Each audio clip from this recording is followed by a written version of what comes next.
ನಿಧಿ? ಯಾವ ನಿಧಿ? ಅವಳು ಯಾವಳು? ನನ್ ಇಷ್ಟ ಹೇಳೋಕ್ಕೆ? ಅವಳು ಹೇಳಿದಕ್ಕೆ ನಂಗೆ ತಂದಿದ್ದ?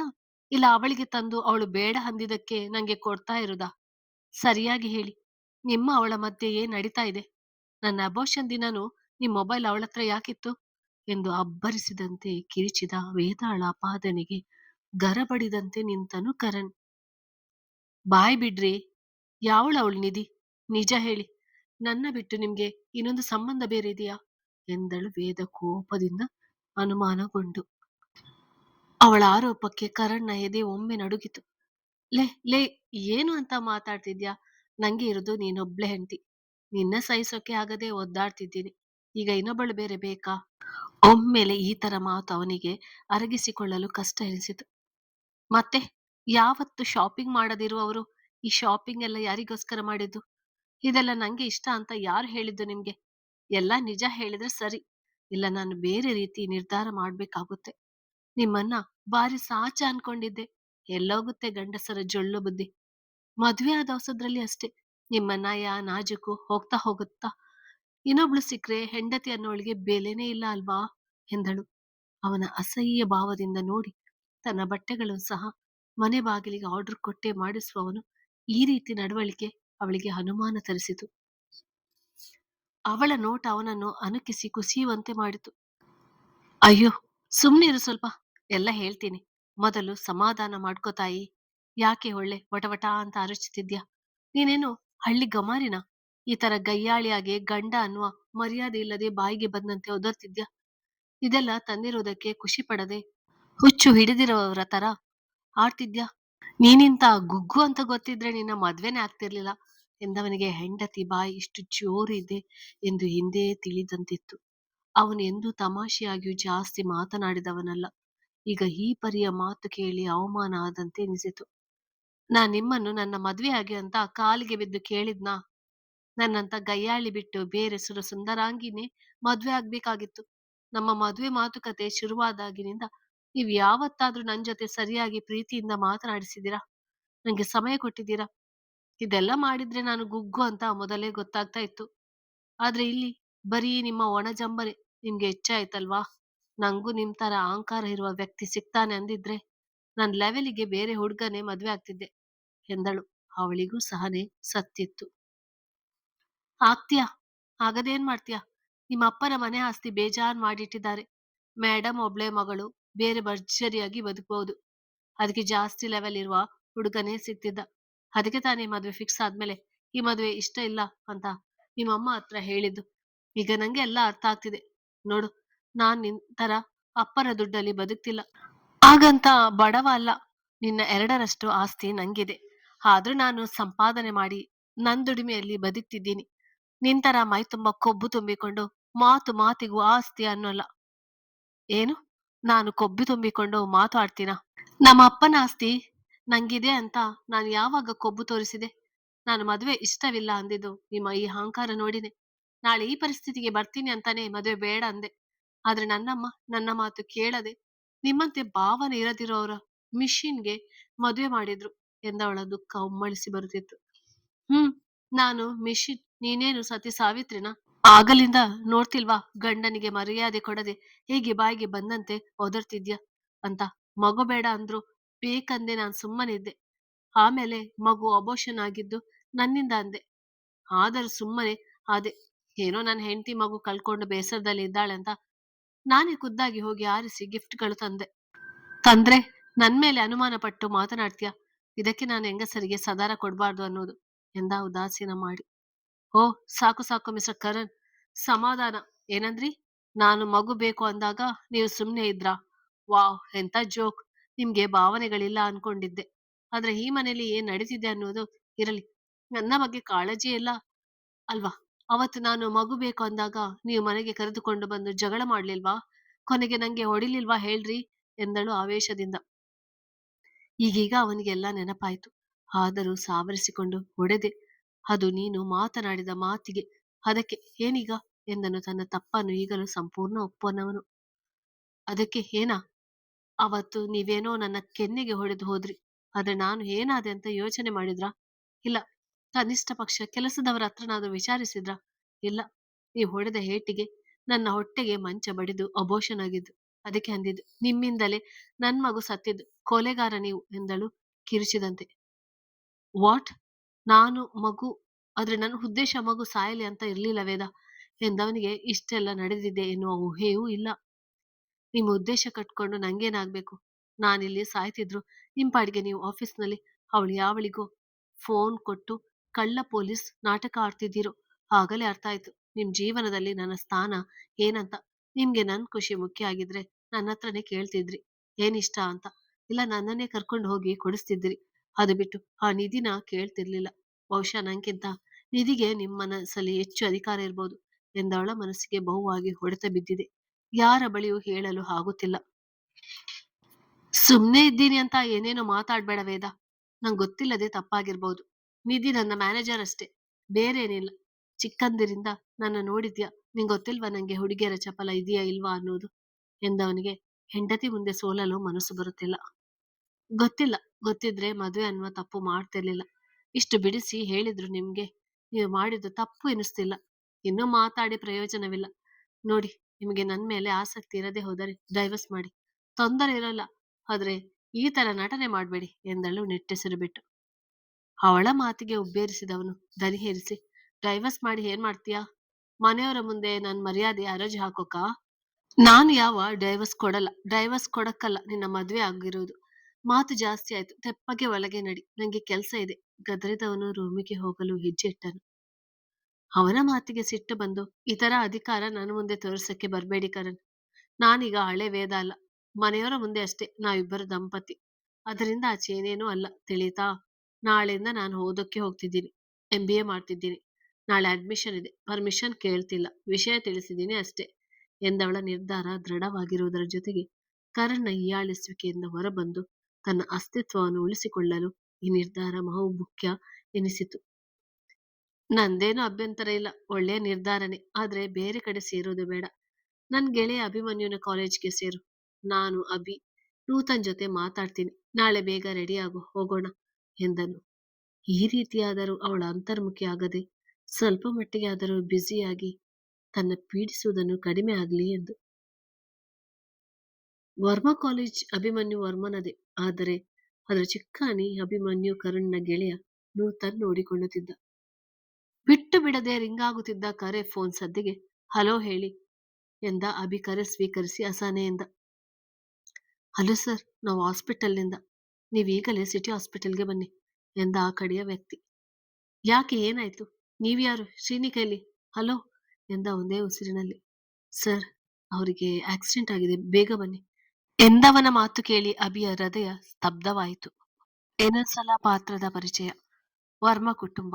ರವೀಂದ್ರ ವರ್ಮಾ ಮತ್ತು ಸುಮಿತ್ರಾ ದೇವಿ ಮನೆಯ ಹಿರಿಯರು. ಇವರ ಮಕ್ಕಳು ರಮೇಶ್ ವರ್ಮಾ, ಅರ್ಪಿತಾ ಹೆಂಡತಿ, ಪ್ರಕಾಶ್ ಮತ್ತು ಪ್ರಜ್ಞಾ ಮಕ್ಕಳು, ಕಲ್ಯಾಣಿ, ಹರೀಶ್ ರಾವ್, ಸಮರ್ಥ್ ಮತ್ತು ಜೀವಿತ, ಅಶೋಕ್ ವರ್ಮಾ, ನಿರುಪಮ, ಅಭಿಮನ್ಯು ಮತ್ತೆ ಇಶಾನ್, ಭಾನುಮತಿ, ಮೋಹನ್ ಗುಪ್ತಾ, ವರುಣ್ ಮತ್ತೆ ಬಿಂದು, ದತ್ತು ಮಗ ನರಸಿಂಹ ವರ್ಮಾ, ಮೀನಾ ಹೆಂಡತಿ, ಸಾತ್ವಿಕ್ ಮತ್ತು ಸನ್ನಿಧಿ, ಹಾಗೆಯೇ ಅಶೋಕರ ಸ್ನೇಹಿತ ಶಂಕರ್ ಭಟ್ ಮತ್ತು ಪಾರ್ವತಿ, ಅವರ ಮಗ ಸುಹಾಸ್ ಭಟ್ ಮತ್ತು ಅಂಜನಾ. ಆಕಾಶ್ ಅಂಜನಾನ ಮದುವೆ ಆಗ್ತಾನೆ. ಆರೋ ಮಗ ಪ್ರಜ್ಞಾ ಸುಹಾಸ್ ಭಟ್, ಅಭಿಮನ್ಯು ಶ್ರೀನಿಕಾ, ಸಾತ್ವಿಕ್ ಇಂಚರ, ಸಮರ್ಥ್ ಪ್ರಣತಿ, ಇಶಾನ್ ಸಂಜನಾ. ಶ್ರೀನಿಕಾ ಕುಟುಂಬ. ಶ್ರೀಧರ್ ಮತ್ತು ರೂಪಾ ಇಂಚರ ಮತ್ತು ಶ್ರೀನಿಕಾ ಮಕ್ಕಳು. ಶ್ರೀನಿಕಾ ಗೆಳತಿಯರ ಕುಟುಂಬ. ಸುರೇಶ್, ಶೋಭಾ, ಪ್ರಣತಿ ಮತ್ತು ಸಂಜನಾ, ಇಶಾನ್ ಹೆಂಡತಿ, ಗಿರೀಶ್, ಅಶ್ವಿನಿ, ವೇದ, ಕರಣ್ ಹೆಂಡತಿ, ಅಭಿಮನ್ಯು ಗೆಳೆಯರು, ದೇವರಾಜ್, ಸವಿತಾ, ಕರಣ್ ವರ್ಮಾ ಇಂಡಸ್ಟ್ರಿ ನಿರ್ವಹಣೆ, ಕೃಷ್ಣ, ಗೌರಿ, ನೂತನ್ ವರ್ಮಾ ಸಂಸ್ಥೆಯ ನಿರ್ವಹಣೆ. ಮುಂಜಾನೆಯ ಸಮಯಕ್ಕೆ ಸರಿಯಾಗಿ ವರ್ಮಾ ಮನೆಯ ದಿನಚರಿ ಆರಂಭವಾಗಿದೆ. ಎಲ್ಲ ಮಾಮೂಲಿಯಾಗಿ ಕಂಡರೂ ಮನದಲ್ಲಿ ಕಂಡು ಕಾಣದ ಅಸಮಾಧಾನ, ಬೇಸರ ತುಂಬಿದೆ. ಆದರೂ ಎಲ್ಲರೂ ಅಸನ್ಮುಖಿಗಳು. ಮನೆಗೆ ಸೊಸೆಯರ ಆಗಮನ ಆಗಿದೆ. ಪೂರ್ತಿ ಮನೆಯ ಆಗು ಹೋಗುಗಳ ಹೊಸ ಸೊಸೆಯರು ಚೂರು ಕಾಣದಂತೆ ಅಚ್ಚುಕಟ್ಟಾಗಿ ನಿರ್ವಹಿಸಿದ್ದಾರೆ. ಉಳಿದಿರುವುದು ಸನ್ನಿಧಿಯ ಮದುವೆಯೊಂದೇ. ಸಾತ್ವಿಕ್ ಮದುವೆ ನಿಶ್ಚಯವಾಗಿ ಒಂದರ ಹಿಂದೆ ಒಂದರಂತೆ ಅಭಿಮನ್ಯು, ಈಶಾನ್ ಮದುವೆ ಗಡಿಬಿಡಿಯಲ್ಲಿ ನಡೆದರೂ ಇಂಚರ ತಂಗಿಯೇ ಅಭಿಯ ಹೆಂಡತಿಯಾಗಿದ್ದು ಒಂದು ರೀತಿಯ ಸಮಾಧಾನ ತಂದರೆ, ಪ್ರಣತಿ ತಂಗಿ ಸಂಜನಾ ಇಶಾನ್ ಹೆಂಡತಿಯಾಗಿ ವರ್ಮ ಮನೆ ಸೇರಿದ್ದು ಎಲ್ಲರಿಗೂ ನುಂಗಲಾರದ ತುತ್ತಾಗಿ ಕಾಡುತ್ತಿತ್ತು. ಯಾವ ಸಮಯದಲ್ಲಿ ಅಕ್ಕ ತಂಗಿ ಇಬ್ಬರು ಏನ್ ಮಾಡ್ಬರು ಎಂದು ಆತಂಕ. ಇದರೊಂದಿಗೆ ಸನ್ನಿಧಿ ಮದುವೆಯ ನಂತರ ಸಾತ್ವಿಕ್ ಕುಟುಂಬ ಮನೆ ತೊರೆದು ಹೋಗುವ ನಿರ್ಧಾರ ಎಲ್ಲರಿಗೂ ನೋವು ನೀಡುತ್ತಿತ್ತು. ಮದುವೆ ನಿಶ್ಚಿತಾರ್ಥದ ನಂತರದಿಂದ ಸಾತ್ವಿಕ್ ಸನ್ನಿಧಿ ಊಟ ತಿಂಡಿ ಸಮಯದಲ್ಲಿ ಬಿಟ್ಟು ಬೇರೆ ಸಮಯದಲ್ಲಿ ರೂಮ್ನಿಂದ ಹೊರಗಡೆ ಬರುವುದೇ ಅಪರೂಪ ಆಗಿತ್ತು. ರೂಮ್ನಲ್ಲಿ ಕುಳಿತು ಕೆಲವು ಕಾಗದ ಪತ್ರಗಳನ್ನು ಹಿಡಿದು ಸೂಕ್ಷ್ಮವಾಗಿ ಪರೀಕ್ಷಿಸುತ್ತಿದ್ದ ರಮೇಶರು ಒಂದೇ ಸಮನೆ ಅಭಿ ಅಭಿ ಎಲ್ಲೋ ಇದ್ದೀಯಾ, ಸ್ವಲ್ಪ ಬಾ ಇಲ್ಲಿ, ಮಗನ ಕರೆದರು. ಏನು ಡ್ಯಾಡ್? ಅಭಿ ಆಗ್ಲೇ ಆಫೀಸ್ಗೆ ಹೋಗಿ ಆಗಿದೆ, ಏನ್ ಬೇಕು ಎಂದು ತಂದೆಯ ಬಳಿ ಕುಳಿತನ ಆಕಾಶ್, ಅಂದ್ರೆ ರಮೇಶರ ಮಗ. ಹೌದಾ? ಇಶಾನ್ ಅಂತೂ ಮನೆ ಸೇರುವುದೇ ಅಪರೂಪ ಆಗಿದೆ. ಕೇಸು ಕೇಸು ಅಂತ ಮೈಸೂರಲ್ಲೇ ಇರ್ತಾನೆ. ಹೆಂಡತಿ ಬಂದಿದ್ದಾಳೆ, ವಾರಕ್ಕೆ ಒಂದು ದಿನ ಆದ್ರೂ ಮನೆಗೆ ಬರುವಂತೆ ಹೇಳ್ಬೇಕು ಎಂದವರು ತಮ್ಮ ಬಳಿ ಇದ್ದ 2 ಪತ್ರಗಳನ್ನು ಆಕಾಶ್ಗೆ ನೀಡಿ, ನೋಡು, ಇದೆಲ್ಲ ನಮ್ಮ ಸಿಟಿ ಹೊರಗಿನ ಗೆಸ್ಟ್ ಹೌಸ್ ಇದೆ ಅಲ್ಲ, ಅಲ್ಲಿನ ಸೈಟಿನ ಪೇಪರ್ಸ್. ಯಾರ ಯಾರ ಹೆಸರಲ್ಲಿ ಇದೆ ನೋಡು. ಅಭಿದಿದ್ರೆ ಇದೆಲ್ಲ ಸರಿಯಾಗಿ ಪರೀಕ್ಷಿಸಿ ನೋಡುವನು ಎಂದವನ ಕೈಗಿತ್ತರು. ಪೇಪರ್ಸ್ ಪಡೆದು ನೋಡಿದವನು, ಡ್ಯಾಡ್, ಈ ಪ್ರಾಪರ್ಟಿ ನೀವು ಖರೀದಿಸಿದಲ್ವಾ? ನಿಮ್ಮ ಹೆಸರಿಗೆ ಇರಬೇಕು. ಈಗ ಯಾರಿಗೆ ಕೊಡೋಕೆ ನೋಡ್ತಾ ಇದ್ದೀರಾ? ನಂಗಂತೂ ಬೇಡ ಎಂದವನು ಆಸ್ತಿ ವ್ಯಾಮೋಹ ಇರದೆ. ನಂದೆಲ್ಲ ನಿಮ್ಗೆ ತಾನೇ, ನೀವು ಬೇಡ ಅಂದ್ರೂ ನಿಮ್ಗೆ ಸೇರ್ಬೇಕು. ಅದು ಬಿಡು, ನಾನು ಆಗಲೇ ಇದೆಲ್ಲ ನಿಮ್ಮಗಳ ಹೆಸರಿಗೆ ಮಾಡಿಸಿ ಆಗಿದೆ. ಈಗ ನೋಡಿ, ಇದ್ರಲ್ಲಿ ಸಾತ್ವಿಕ್ ಸನ್ನಿಧಿ ಹೆಸರಿಗೆ ಇರುವ ಪೇಪರ್ ತೆಗಿ. ಇನ್ನು ಇದರಲ್ಲಿ ಬೇರೆ ಕಡೆ ಪೇಪರ್ಸ್ ಇದೆ ಗೊತ್ತಾಗ್ತಿಲ್ಲ ಎಂದರು. ಇತ್ತೀಚೆಗೆ ಕಣ್ಣು ಮಂಜಾಗುವುದರಿಂದ ಮಗನ ಸಹಾಯ ಕೇಳಿದ್ದರು. ಸರಿ ಡ್ಯಾಡ್ ಎಂದವನು ಹುಡುಕಿ ಅವರ ಕೈಯಲ್ಲಿಟ್ಟಿದ್ದ ಅದನ್ನು ಬೇರೆ ಎತ್ತಿಟ್ಟವರು ಉಳಿದವು ಕಬೋರ್ಡ್ ಸೇರಿಸಿದರು. ಆದ್ರೆ ಡ್ಯಾಡ್, ಇವಾಗ ಯಾಕೆ ಇದೆಲ್ಲ ತೆಗೆದದ್ದು? ಅದು ಅವರಿಬ್ಬರದು ಮಾತ್ರ, ಯಾಕೆ ಬೇರೆ ಇಟ್ಟಿರಿ ಎಂದನು ತಂದೆಯ ಬಳಿ ಪ್ರಶ್ನಾರ್ಥಕವಾಗಿ ನೋಡಿ ಕೇಳಿದ ಆಕಾಶ್. ಹ್ಮ್, ಉಳಿದದ್ದೆಲ್ಲ ನಿಮ್ಮಗಳದ್ದು. ನೀವೆಲ್ಲ ನಾನು ಸಾಯೋವರೆಗೂ ಇಲ್ಲೇ ಇರ್ತೀರಾ. ಯಾವತ್ತಾದ್ರೂ ನಿಧಾನವಾಗಿ ಕೊಡ್ಬಹುದು.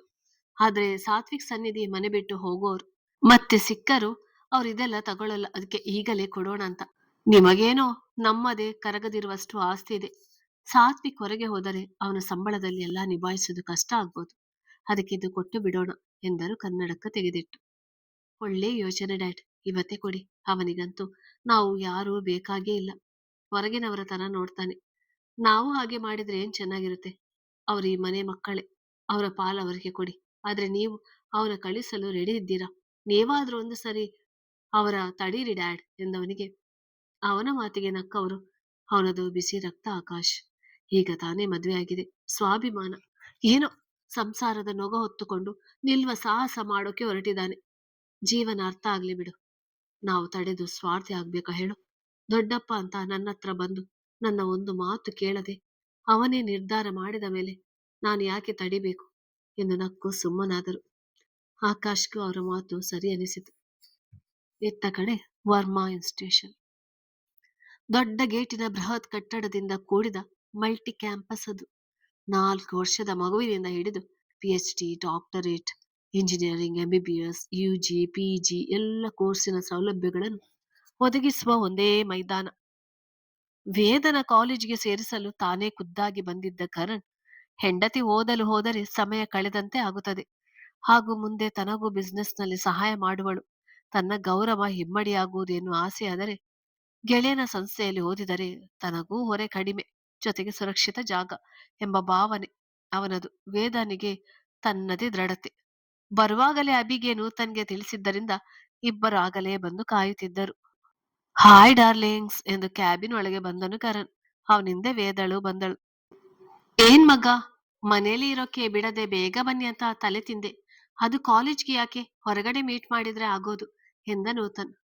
ವಿಷಯ ಇದೆ ಮಾರಯ್ಯ, ನಾನಿಲ್ಲಿ ಕೆಲಸ ಮುಗಿಸಿ ಆಫೀಸ್ಗೆ ಹೋಗ್ಬೇಕು, ಅದಕ್ಕೆ ಬೇಗ ಅಂದೆ ಎಂದವನು ಅವನ ಎದುರಿಗೆ ಕುಳಿತ. ಏನ್ ಕೆಲ್ಸ ಎಂದ ನೂತನ್ ವೇದಾನ ಕಡೆ ನೋಡಿ. ಹೇಳ್ತೀನಿ, ಮೀಟ್ ಮೈ ವೈಫ್ ವೇದ ಎಂದವನು. This is Abhimanyu Varma, owner of Varma institution, and is a ನೂತನ್ CEO ಆಫ್ ವರ್ಮಾ ಇನ್ಸ್ಟಿಟ್ಯೂಷನ್ ಎಂದನು ಗೆಳೆಯರ ಪರಿಚಯ ಮಾಡಿ. ಹಾಯ್ ಸಿಸ್ ಎಂದನು ನೂತನ ಆತ್ಮೀಯವಾಗಿ. ಹಲೋ ಬ್ರೋ, ತಾನು ಕೈ ಮುಗಿದಳು. ವೇದಾಳ ಮನಸ್ಸಲ್ಲಿ ಇವನು ಶ್ರೇಣಿಕ ಗಂಡ ಅಲ್ವಾ ಎಂದುಕೊಂಡಳು ಅಭಿಯ ನೋಡಿ. ಅಭಿ, ಇವಳು BSc ಮುಗಿಸಿದಾಳೆ, ಮುಂದೆ ಓದುವುದು ಏನು ಬೇಡ ಅಂತ ಸುಮ್ಮನೆ ಇದ್ದಳು. ಆದ್ರೆ ಈಗ ಅವಳಿಗೆ ಮನೆಯಲ್ಲಿರೋಕೆ ಬೋರ್ ಆಗಿ ಓದ್ಬೇಕು ಅಂತ ಆಸೆ ಆಗಿದೆ. MBA ಮಾಡ್ತೀನಿ ಅಂದ್ಲು. ಬೇರೆ ಕಡೆ ಬೇಡ ಅಂತ ಇಲ್ಲಿಗೆ ಸೇರ್ಸಕ್ಕೆ ಬಂದೆ. ದೀರ್ಘ ವಿಶ್ಲೇಷಣೆ ನೀಡಿದನು ಕರಣ್. ಹಾ ಗುಡ್. ಆದ್ರೆ ಈ ಸಂಸ್ಥೆ ನಂದೆ. ಆದರೂ ಇದರ ಪೂರ್ಣ ಜವಾಬ್ದಾರಿ ನೂತಂದು. ಕರಣ್ ಅವನ ಬಳಿ ಹೇಳು. ನಂದೇನೂ ಇಲ್ಲ ಎಂದನು ಅಭಿ ಪೂರ್ಣ ಮನಸ್ಸಿನಿಂದ. ಅವನ ಮಾತಿಗೆ ಹೋದಕ್ಕೆ ಸೇರ್ಲಿ, ತೊಂದರೆ ಇಲ್ಲ. ಇವಾಗ ಆಲ್ರೆಡಿ ಇವರದೊಂದು ವರ್ಷ ಗ್ಯಾಪ್ ಆಗಿದೆ. ಈಗ ಹೊಸದಾಗಿ ಅಡ್ಮಿಷನ್ ಶುರುವಾಗಿದೆ. ಸರ್ಕಾರಿ ಸೀಟು ಬೇಕಂದ್ರೆ ಪರೀಕ್ಷೆ ಬರೆದು ಸೇರ್ಬೇಕು. ಇಲ್ಲ ಮ್ಯಾನೇಜ್ಮೆಂಟ್ ಕೋಟಾ ಆದ್ರೆ ದುಡ್ಡು ಕೊಟ್ಟು ಸೇರ್ಬೇಕು. ಏನ್ ಮಾಡ್ತೀರಾ ಎಂದನು ಒಬ್ಬ ಜವಾಬ್ದಾರಿಯುತ ವ್ಯಕ್ತಿ. ಪರೀಕ್ಷೆ ಬರೆಯೋದು ಬೇಡ. ದುಡ್ಡು ಈಗಲೇ ಪೇ ಮಾಡ್ತೀನಿ. ಇವತ್ತೇ ಅಡ್ಮಿಷನ್ ಆಗಲಿ. ಪದೇ ಪದೇ ಬರೋಕ್ಕೆ ಸಮಯ ಇಲ್ಲ ಎಂದನು. ಹೆಂಡತಿ ಓದಿದರೆ ಸಾಕು. ಹಾ, ಅದು ನಿಜಾನೇ. ಮ್ಯಾನೇಜ್ಮೆಂಟ್ ಫೀಸ್ 30 ಲ್ಯಾಕ್ ಆಗುತ್ತೆ. ಕಾಲೇಜ್ ಅಕೌಂಟಿಗೆ ಕಳಿಸಿ. ಈ ಫಾರ್ಮ್ ತುಂಬಿ ಕೊಟ್ಟು ಹೋಗು. ನಾನು ಉಳಿದದ್ದು ನೋಡ್ಕೊಳ್ತೀನಿ ಎಂದನು ನೂತನ್. ಸರಿ, ಹಾಗೆ ಆಗ್ಲಿ ಮಗ. ಅವಳ ಎಲ್ಲ ಡಾಕ್ಯುಮೆಂಟ್ಸ್ ಡಾಟರ್ ಆಫ್ ಅಂತ ಇದೆ. ಅಡ್ಮಿಷನ್ ವೈಫ್ ಆಫ್ ಕರಣ್ ಅಂತಾನೆ ಇರಲಿ. ತಂದೆ ಹೆಸರು ಬೇಡ ಆಯ್ತಾ ಎಂದನು. ಕೆಲವೊಂದರಲ್ಲಿ ತಂದೆ ಹೆಸರು ಇದ್ದುದರಿಂದ. ಸರಿ ಬಿಡು, ಇಬ್ಬರು ಇಲ್ಲಿ ಸೈನ್ ಮಾಡಿ ಅಲ್ಲಿ QR ಕೋಡ್ ಸ್ಕ್ಯಾನರ್ನಲ್ಲಿ ದುಡ್ಡು ಪೇ ಮಾಡು ಎಂದನು ಫಾರ್ಮ್ ಪಡೆದು. ಏನಮ್ಮ ಹಾಗೆ ನೋಡ್ತಿದ್ದೀರಾ? ಏನು ಸ್ನೇಹಿತರಾಗಿದ್ರು ಸ್ನೇಹಿತನ ಹೆಂಡತಿಗೆ ಒಂದು ಫ್ರೀ ಸೀಟ್ ಕೊಡದೆ ಪೂರಾ ದುಡ್ಡು ಕೇಳ್ತಿದ್ದಾರೆ ಅಂತನಾ ಎಂದ ಅಭಿವೇದ ಗಮನಿಸುತ್ತ. ಇರುವುದು ನೋಡಿ ಅವಳು ತಲೆ ಆಡಿಸಿದಳು ಹೌದೆಂದು. ಸ್ನೇಹ, ಪ್ರೀತಿ, ಸಂಬಂಧ ಇದೆಲ್ಲ ವ್ಯವಹಾರದಲ್ಲಿ ಬರಲ್ಲ. ನಿಯಮಗಳು ಎಲ್ಲರಿಗೂ ಒಂದೇ. ನನ್ನ ಹೆಂಡತಿ ಇಲ್ಲಿ ಓದಕ್ಕೆ ಬಂದ್ರು ಅವಳಿಗೂ ಇದೇ ಮಾತೆ ಹೇಳುವುದು. ಅಂಡ್ ನಿಮ್ ಗಂಡನ ತರ ನಾನು ದುಡ್ಡು ಪೇ ಮಾಡ್ತೀನಿ. ಅದರಲ್ಲಿ ಯಾವುದೇ ರಾಜಿ ಮಾಡಿಕೊಳ್ಳುವುದಿಲ್ಲ ಎಂದ ಅಭಿ ಗಂಭೀರವಾಗಿ. ಸಿಸ್, ಅದಕ್ಕೆ ಆ ಕಷ್ಟ ಇವನಿಗೆ ಬೇಡ ಅಂತ ಇವನ ಹೆಂಡತಿ ಪರೀಕ್ಷೆ ಬರೆದು ಫ್ರೀ ಸೀಟ್ ನಲ್ಲಿ ಈ ಕಾಲೇಜ್ಗೆ ತೇರ್ಗಡೆ ಆಗಿರೋದು ಎಂದರು ನೂತನ್ ಹಾಸ್ಯವಾಗಿ. ಏನು, ಶ್ರೀ ಇಲ್ಲೇ ಇದ್ದಾಳ ಎಂದುಕೊಂಡರು. ಬಾಯಿ ಬಿಟ್ಟು ಹೇಳಲಿಲ್ಲ ವೇದ. ಕರಣ್ನಿಗೆ ಶ್ರೀ ಕಂಡರೆ ಆಗೋದಿಲ್ಲ ಎಂದು. ಸರಿ, ನಾನಿನ್ನು ಹೊರಡ್ತೀನಿ. ವೇದ ನಾಳೆಯಿಂದ ಪ್ರತಿದಿನ ಕಾಲೇಜ್ಗೆ ಬರ್ತಾಳೆ. ಬಾಯ್ ಕಣ್ರೋ ಎಂದು ಹೆಂಡತಿ ಜೊತೆ ಹೊರಟನು. ಕಾಲೇಜ್ ಮುಗಿಸಿ ಬಸ್ ನಿಲ್ದಾಣದ ಬಳಿ ಇದ್ದ ಒಂದು ಪಾನಿಪುರಿ ಅಂಗಡಿಯಲ್ಲಿ ನಿಂತು ಹೊಟ್ಟೆ ತುಂಬಾ ಪೂರಿ ತಿಂದು ಕೈ ತೊಳೆದ ಶ್ರೀನಿಕಾ, ಲೇ ಸಂಧ್ಯಾ, ಇವತ್ತು ಸ್ವಲ್ಪ ಜಾಸ್ತಿಯೇ ತಿಂದೆ. ಹೊಟ್ಟೆಯಲ್ಲಿ ಜಾಗನೇ ಇಲ್ಲ ಕಣೆ. ಅಪ್ಪಾ ಸಾಕಾಯ್ತು ಎಂದಳು ಹೊಟ್ಟೆ ಮುಟ್ಟಿ ನೋಡಿ. ಲೇ, ನೀನೇನೆ ಊಟ ತಿಂದೆ? ಬರೀ ಪಾನಿಪುರಿನೇ ತಿಂದೆ. ಯಾಕೆ ಅಷ್ಟೊಂದು ಇಷ್ಟ ಆಯ್ತಾ? ಹೊಟ್ಟೆ ಕೆಟ್ಟು ಆರೋಗ್ಯ ಹಾಳಾದ್ರೆ ಏನ್ ಗತಿ ಎಂದಳು ಶ್ರೀ ತಿಂದದ್ದು ನೋಡಿ. ಅಯ್ಯೋ, ನಮ್ಮನೇಲಿ ಈ ತರ ತಿನ್ನೋಕೆ ಬಿಡಲ್ಲ ಕಣೆ. ಬರೀ ಡಯಟ್ ಆಹಾರಗಳು.